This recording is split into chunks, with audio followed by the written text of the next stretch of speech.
In 1898, Marie and Pierre Curie discovered radium. Claimed to have restorative properties, radium was added to toothpaste, medicine, water, and food.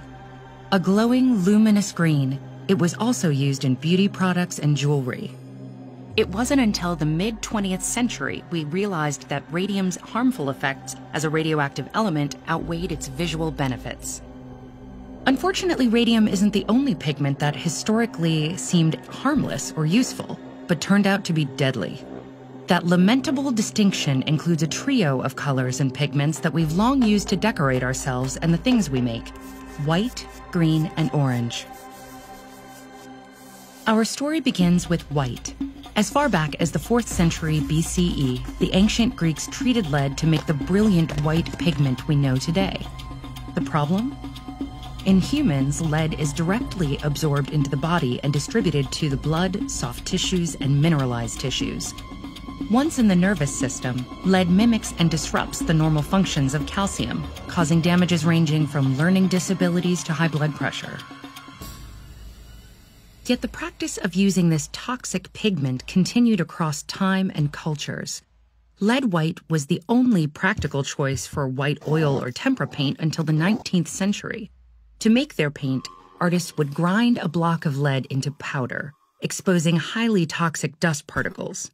The pigment's liberal use resulted in what was known as painter's colic, or what we'd now call lead poisoning. Artists who worked with lead complained of palsies, melancholy, coughing, enlarged retinas, and even blindness. But lead white's density, opacity, and warm tone were irresistible to artists like Vermeer and later the Impressionists. Its glow couldn't be matched, and the pigment continued to be widely used until it was banned in the 1970s.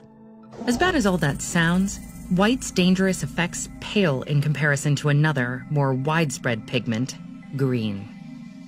Two synthetic greens called Scheele's green and Paris green were first introduced in the 18th century.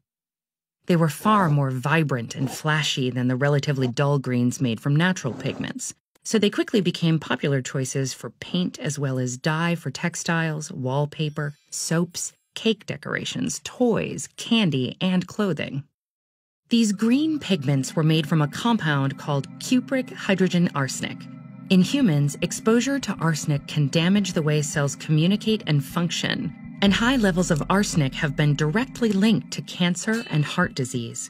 As a result, 18th century fabric factory workers were often poisoned, and women in green dresses reportedly collapsed from exposure to arsenic on their skin.